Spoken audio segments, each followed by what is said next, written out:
Welcome to the Infinite Wealth Podcast. I am your co-host, Anthony Faso, and unfortunately, we are missing my co-host, Cameron Christensen. As you know, Cameron loves good hair, and especially Paul Mitchell hair products, and there was a delay in his shipment, and he couldn't do his hair today, and he made it clear to me at the beginning, hey, Anthony, if I can't do my hair, I can't do the podcast.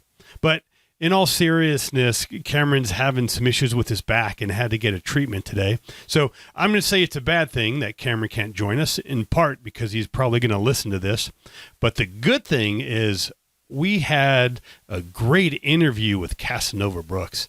Man, he's an entrepreneur, author, and professional dream activator, and he's a founder of Dream Nation. Also has a great podcast called Dream Nation, so I would encourage you to check it out. Man, Casanova, talk about diversity. He's going to share. Man, he had a lot of diversity that happened to him even as a young child, and then even as an adult. But he didn't let that slow him down. In fact, it actually fed his success. And that's because he had what he calls a bulletproof mindset. And what Casanova is going to share today is how important a good mindset is. And that's can be easily stop you from achieving your goals and your dreams. But he's going to share some tactics that you can do to help you achieve that bulletproof mindset, which will allow you to achieve your goals and your dreams. Enjoy this episode. Casanova Brooks, thanks for joining on the Infinite Wealth Podcast. Thank you for having me. It's a pleasure to be here. I tell you, as we were reading about you, you have a very interesting story. Like, for example, you had talked about how you had lost your job, lost your house, and your mother, but somehow you were able to not have that bring you down. But it sounds to me like it actually lifted you up. You mind kind of sharing some of your backstory? Yeah, for sure. I'm originally from South Side of Chicago, inner city kid. I grew up without my dad in my life. My dad is still alive, last that I knew, but he never did anything to build a relationship with me. So I was raised by a single mom. My grandma stepped in to try to be that father figure in my life, and I was very fortunate that she did. But on my mom's side, I had no brothers or sisters, but on my dad's side, last I knew, I had 13 brothers and sisters. So obviously a lot of times that I had a lot of uncertainty, really wondering, like, where was my dad? Why didn't he want to be in my life? Especially when I know that he's still alive. It's not like he's passed away. There's a lot of uncertainty there. But for me, I always just continued to believe that, something was bigger, greater for me. And when I say I'm no stranger to adversity, I'll tell you a couple big storms that I've had. And I think that it just helps to give a backstory of how relatable that I can be to a lot of people. But when I was 8, my 2 best friends died in a swimming accident one morning where I was supposed to be right there with them. We normally went to the beach together all the time. This one morning, I decided, hey, you know what? I'm not going to go. Come to find out, they drowned a couple hours later at the pier in Chicago. So huge culture change for me because at this time, that was all I knew, right? So we were the 3 musketeers. We did everything together. And now all of a sudden I'm looked at as like a victim. And I was like, okay, so I had to figure out how to navigate that. Then when I'm around 11 years old, I'm seeing nothing but drugs, gangs, violence every time I, come outside the house. And my grandma's seeing it too. And so she says, hey, you know what? I got to get him up out of here. And so she makes the decision to move me to Sioux City, Iowa. So huge culture change. I go from big city Chicago, inner city, to then all of a sudden I'm around, no one who looks like me. Before I was around only people who look like me. I'm in a town of now 80,000 people, cornfields. Like it's like, what am I supposed to do here? But I always say that the silver lining in that was that I did not grow up with an ignorant mindset. And so what do I mean by that? I didn't grow up with the mindset that I maybe would have had if I was 18, 19, and that was the first time that I was exposed to a new environment of just because you don't look like me, there's no way you can be with me and that you have to be against me. right? This forced me to build relationships with all different types of people from an early age. So I was very, very fortunate out of that. And I think that that's one of the cornerstone foundations that's allowed me to have the success that I have today, is just through building all these different types of diverse but meaningful relationships. And so Then fast forward 6.5 years ago, I just moved down here to where we are now, which is Omaha, Nebraska. And my wife and then my son and I gotten a job as a digital marketing expert. And I knew nothing about digital marketing in the beginning, but I took that job just looking to find my way, find my direction. And within 9 months, I wound up finishing number 8 in the entire company. This was a Fortune 500 company. So it was a big deal for me, but I didn't know anything about, necessarily the product. Obviously I learned about the product and the service, but more so how I had that success from an early standpoint was I just knew how to build relationships with people. So that was the way that my clients were, upselling and things like that. It wasn't about the product. It was just about me. And so anyway, at this time, I'm really starting to learn that in the corporate world, and I learned this from the book, and I know a lot of the people that are watching or listening to this have some type of an understanding of Robert Kiyosaki. And so I listened to Rich Dad, Poor Dad, or at the time I'd read it. And what it really taught me is that I was trading my time for money, right? I couldn't sell a car I couldn't sell the product if I wasn't at that place. But on top of that, I was trading my time for money. And in the corporate world, it felt like everybody could tell you no, but nobody could tell you yes. Right. So my whole, it just felt like they had me doing emerging leader programs and all these other things. And I was like, hey, well, you know what? I want to try my hand at management. And they're like, Casanova, you're doing great right now. Keep doing what you're doing. But those positions, they aren't available right now. And I was like, okay, well, when will they be available for someone like me? And it's just keep doing what you're doing. So from there, I really started to get out and I started to search. And at this time, I found a YouTube video, and this guy just said, you got to find a way to be the Lord of your land. Why? Is because he or she who owns the land makes the rules. And I was like, oh man, that's exactly true. And growing up, my favorite game was always Monopoly. And so I'm like, man, well, how do I be the Lord of my land? Because my parents never owned land, house, car, business, nothing. No one in my family did. And I looked at his story. I see he started out as a realtor, and then he moved to investor, developer, hedge fund guy. So I was like, okay, cool. So that was basically what I did. I got my license, and 3 months later, and then my mom and grandma call me up and they say, hey, you know what? We want to move down to Omaha to be closer to you, Julie, and CJ, because there's nothing left here in Sioux City for us. And so I talked to my wife. Within a couple of weeks, we moved my mom and grandma down here, put them in an apartment. Everything was going good. Well, within 24 hours, my mom winds up going to the hospital here in Omaha. And then within 1 week's time, I lose my mom at that hospital. Now, subsequently, just because of where the transitions that I was from inside sales to outside sales so I could build my real estate career, I also wound up losing my job and then also losing the home that we had just put under contract to live in, our first house. So it was a crazy time for me. Fast forward, within the next 9 months, I did 46 deals, $8 million in volume. I got the Rookie of the Year, brand new to real estate in Nebraska. And that's where my journey started to take off from. So that's a little bit of my backstory in a little bit of a nutshell. Wow, man. No, I did some research on you, Casanova, but I didn't know about your two best buddies passing away at 8. You've gone through a lot of diversity. And one thing I want to talk, that's got to be, you've had maybe a lot of low points, but losing your mother and your house and the job, that's got to be up there. But then in 9 months later, you were able to turn it around and create a successful business. How are you able to do that mentally? What was going through your mind? Because most people might just give up, but you didn't. You fought through it. Yeah, well, I think it's great to know. One, my mom and grandma always instilled that heart of a lion in me, right? And this first was shown to me. The 8, I couldn't really comprehend losing my two best friends. I could, but I couldn't, right? Because I was still so young. But when I was 15, one part that I didn't really talk about was I was diagnosed with stage 4 lymphoma cancer. And for me, I was always healthy as a child. I never had chickenpox, measles. What'd you say? Stage 4. Yeah, I was 2 weeks pretty... away from death is what the doctors had told. And so basically how this all even comes about is I'm a sophomore in high school. I'm pretty active. Everything, high school is just starting up. And what I found was I was having a hard time breathing just walking through the hallways. And I remember telling my buddies like, hey, I can't really breathe. And they're like, oh, it's probably because basketball is just starting up. We're doing a lot of conditioning to get in shape. And you left football early, so you're probably just out of conditioning. And I'm like, okay, you're probably right. But then I was coming home and I was taking naps.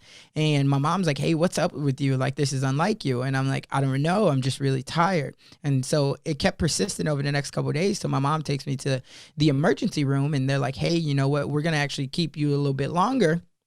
We want to run some tests. Now, keep in mind, I wasn't afraid at this time because I'd never ever been sick. And all I knew was what I saw on TV, which is I'm going to get a hot nurse, right? I'm going to get sponge baths. I'm going to get ice cream and video games. It's going to be good. Like, right? Yeah. Like I'll be out of here tomorrow. I'll be back at school. And next thing I know, like around 11 o'clock at night, if I remember correctly, they came in and they're like, hey, we got public transportation. We're going to ship you guys to the other side of the state. And my mom and like, what are you talking about? Like, what's going on? And they're like, we think it might be a little bit more serious than we initially thought. My mom's like, what's more serious? And like, we think he might have cancer.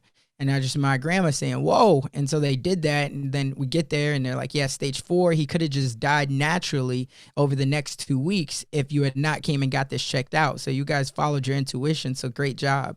And that was just, it was crazy. Then I wound up having a port put in my chest and connected to my jugular vein. I had chemotherapy and bone marrows and everything over the next 2 years. And I experienced just about anything that anyone else does when it comes to the C word.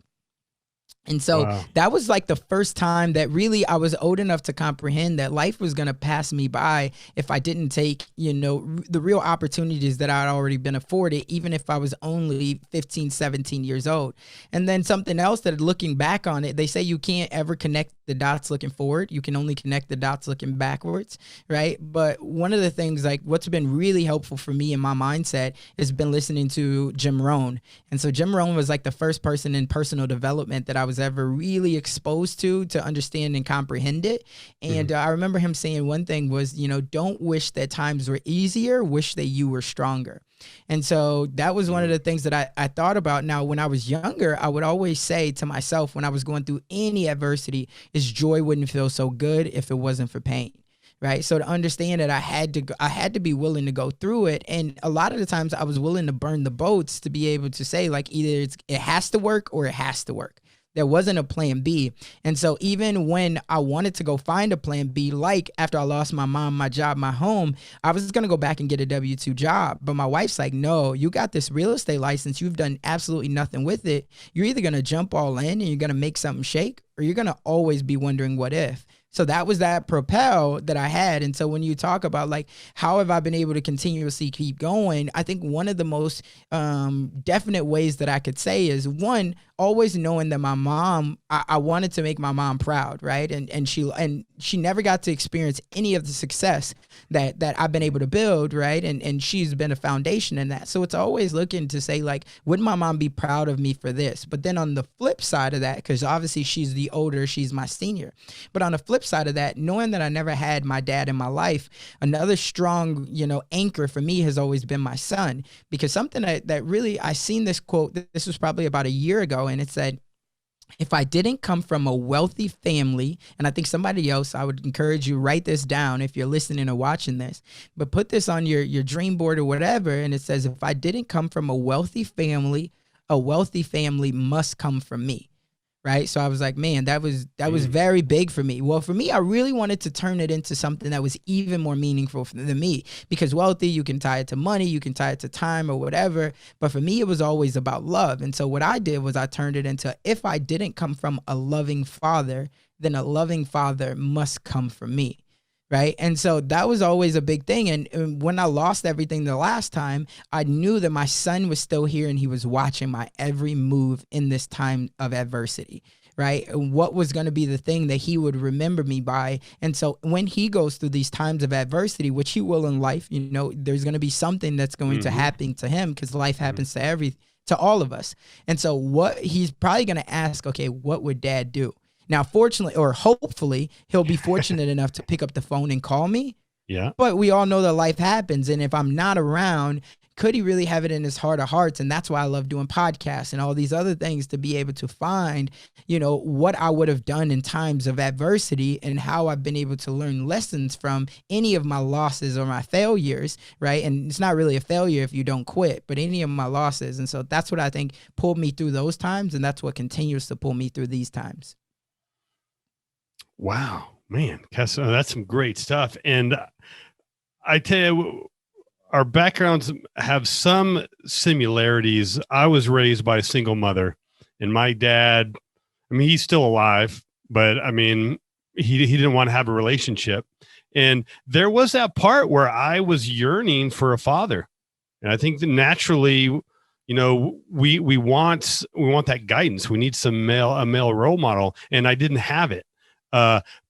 But what that instilled with me, just like what it did with you, is, well, you know what? I'm going to be a good father.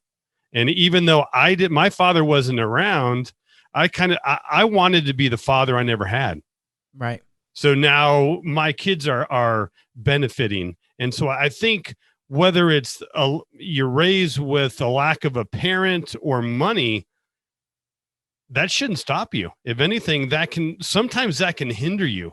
You could be a little soft, right? But when you're hungry and you want something, like, you're going to power through those moments of diversity when you're at the lowest. That's going to help lift you up.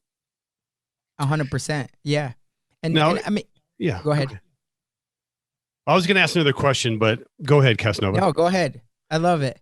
What I want to know is, like, what are some things that our listeners can do? What first, before we talk about that, how important do you think the right mindset is?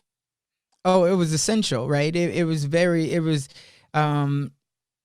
what's the best word it was imperative, right? For me, it was to be able to really create the success that I wanted. And why? It was because before I started to create any of this success that I've had, I had to get over my limiting beliefs, right? And the limiting beliefs that I had really stems from the stories that I was telling myself, whether stories that other people had mentioned indirectly to me or things people have said to me. And so when people ask me about how an important mindset's everything. And I always tell people nowadays, before you can level up your skill set, which will help you to make money, you have to level up your mindset, which will help you to grow, and you have to be able to learn before you can truly drop the L, right, and earn. And so that's been very big for me. And I think your next question, you kind of alluded to it, was like, what are things that people can do to start to, develop a bulletproof mindset? And so this was something that I thought about for myself, like, early on, because this question was asked to me a lot when I first got started, like, in real estate, and I was having this success.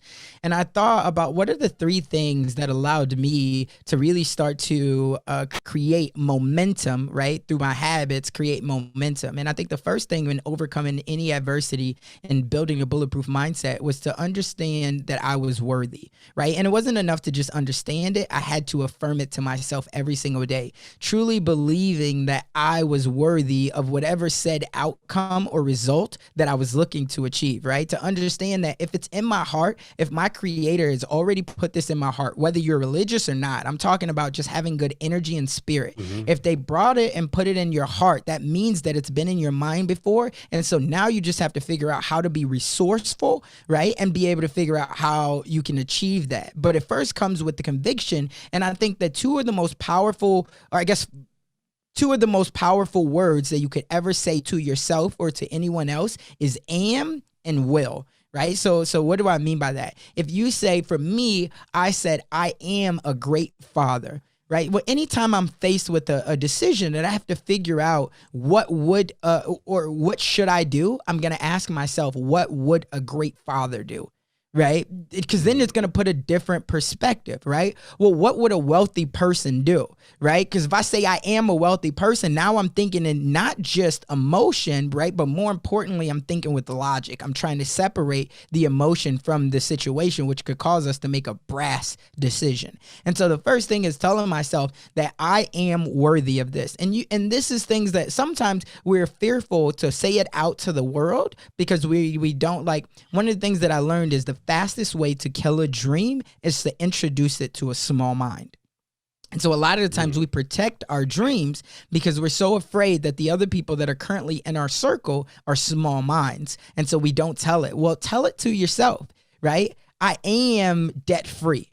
I am debt free, because now what you'll start to do is that story that you reframe and tell yourself all the time, you'll start to make decisions off of what would a person do that is debt free, right? How do I stay debt free? How do I make these decisions to get me out of this debt? So before you know it, that dream that you had of being debt free becomes a reality. So the first thing is the affirmations and telling yourself, and then starting to believe it, right? Because you could tell yourself a lie enough times and start to believe it, whatever it is. Like you really could. So practice on telling yourself something that, if even you want to say it's a fake it till you make it phrase, right? I am a business owner. Say that enough times, what's going to happen? You're going to be presented with an opportunity that you say, man, the only thing missing from this is a business.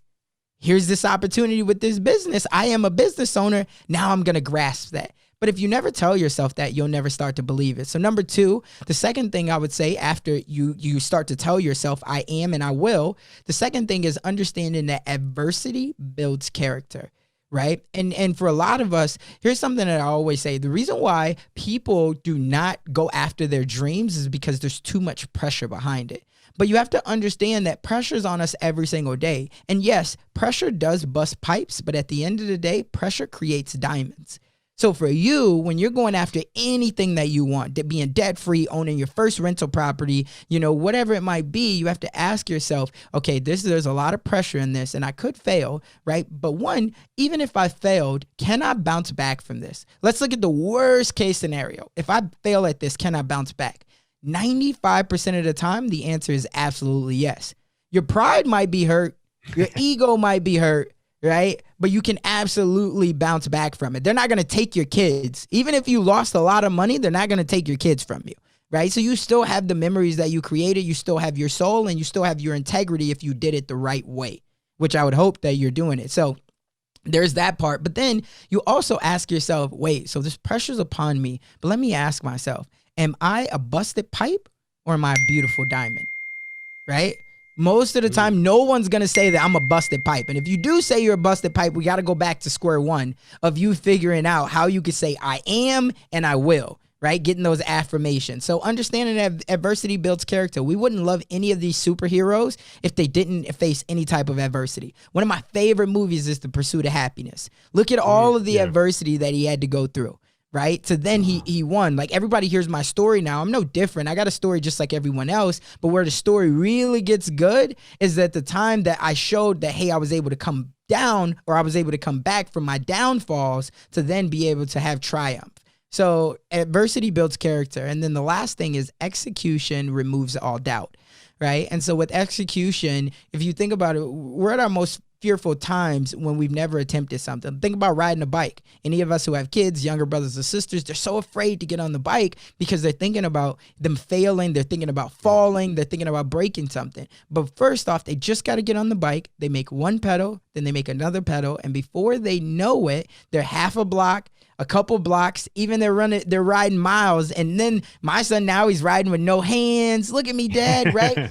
But at the beginning, it was just he had to focus on executing on something, the first step. And in the beginning, people will ask you why you're doing it. In the end, they'll ask you how you did it, right? So you'll remove the doubt not only in your own mind, but you'll remove that doubt in other people's mind. And so if you focus on those three principles, first, tell yourself, I'm worthy of this. The second thing is, ooh, I'm a beautiful diamond.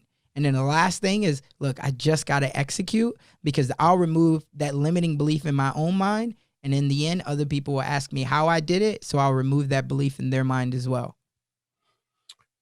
Casanova, great stuff.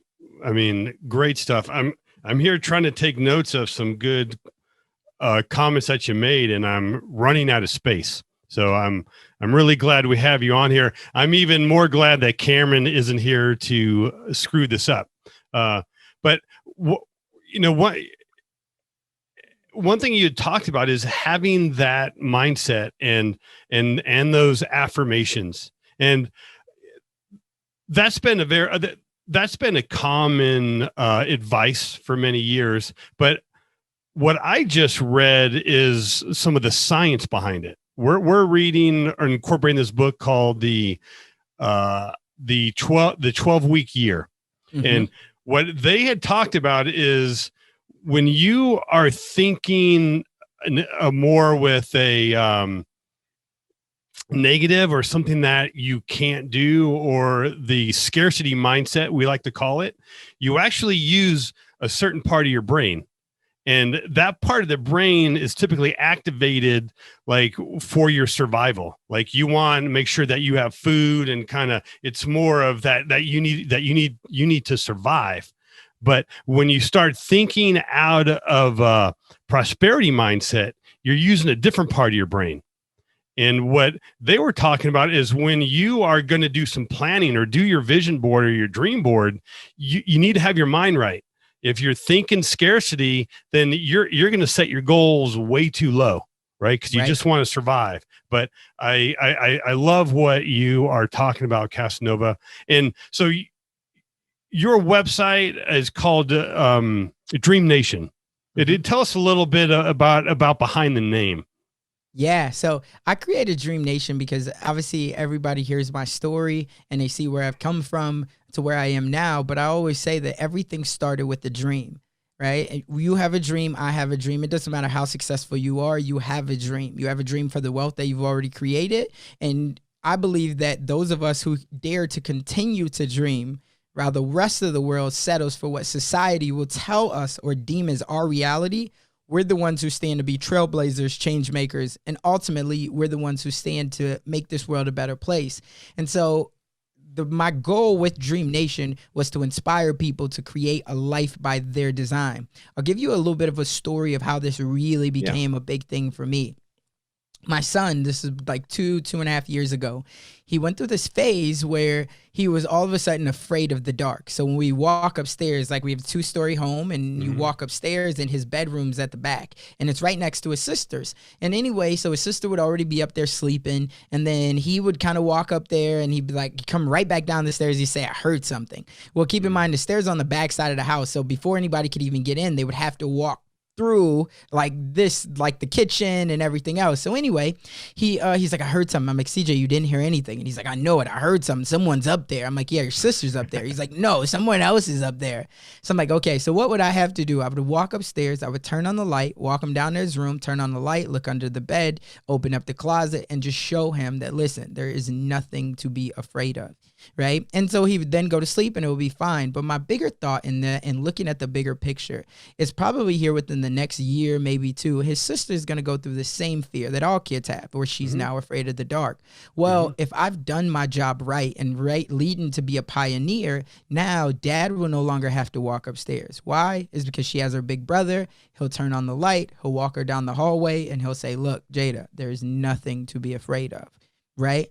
So that was my whole purpose with Dream Nation. Understand that everybody has a dream, and your dream might not to be to get into real estate. Your dream probably is to get into real estate listening at this. But no matter what that dream is, if you can find someone who you can latch onto that you know that it's accessible, who you know that is accountable to you, right? They would help you out, and who you know that you could probably provide some type of value to, and you can learn a lot from, then my goal is to be the bridge to that. And that's why I created the Dream Nation platform, and just giving people the access, the resources, and the information, along with the strategic, tactical strategies that they could use to then go out and create their own life by their design.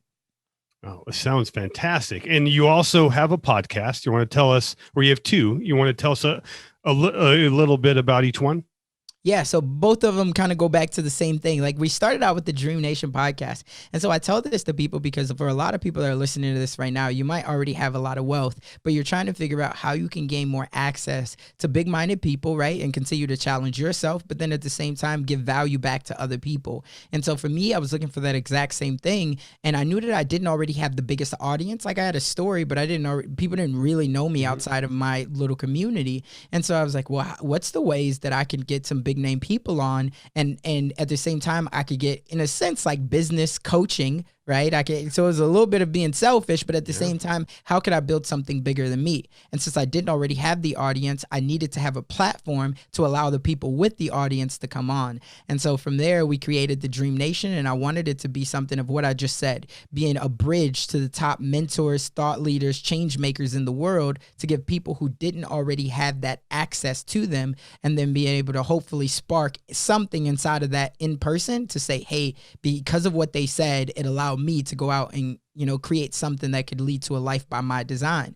And so that's where we came up with the Dream Nation podcast. And then we were fortunate, like I said, to have some of the biggest name people in the world on, Dean Graziosi, Jack Canfield, just really, really cool people. And then fast forward to episode 100. After we released episode 100, we surveyed the audience, and a lot of people are like, Casanova, you know, I love your story and everything that you're doing on Dream Nation, but we started following you more because of what you've done in real estate. And so we want to get into real estate. So that was the survey that we got. And I was like, okay, well, I didn't want to kill the momentum of what I already had with my already podcast. So I said, well, what about if we create a real estate podcast and then be able to bring on the biggest minds in specific to real estate, building wealth through real estate. And that's what we've been able to do, I think, on the Dream Nation side. So there are two individual podcasts. They both release 3 episodes a week. So you can see that, okay, that goes pretty fast, and we do a lot of that. But on the Dream Nation side, it's more about business, mindset, and inspiration. On the real estate side, it's just real estate and inspiration, something to deal with that. And we've been able to bring on a lot of big name people, and we've just been fortunate enough to continue to serve. Yeah, you've had some great names on there, and in a couple of weeks, you're going to have 2 more, Cameron Christensen and Anthony Faso. Absolutely. are going to be on one. So, man, we are looking forward to it. And so you can find more about Casanova at dreamnation.com. We will have links to that in the podcast and some of the other nuggets that he has dropped. Casanova, man, thank you for coming on. Yeah, thank you for having me. It's been a pleasure. And I do want to correct one thing you said, or at least this is my belief. I really loved your story. Right. And when you shared like the loss of your mom, and you said that she wasn't able to see your success, I believe she has, and I believe she's seeing it right now. So, dude, you're doing a great job with your family and kind of spreading the word with the Dream Nation. So we're honored to have you on, and I could see us having you on again. Yeah, thank you. It's been an honor. If anybody reaches out to me and just let me know that they heard me on this, definitely any way that I could serve. I have lots of things that we do, but I'm not looking to sell anything, just to help, anyone that I can in the time of need. Okay. Thank you. And go make it a fantastic day.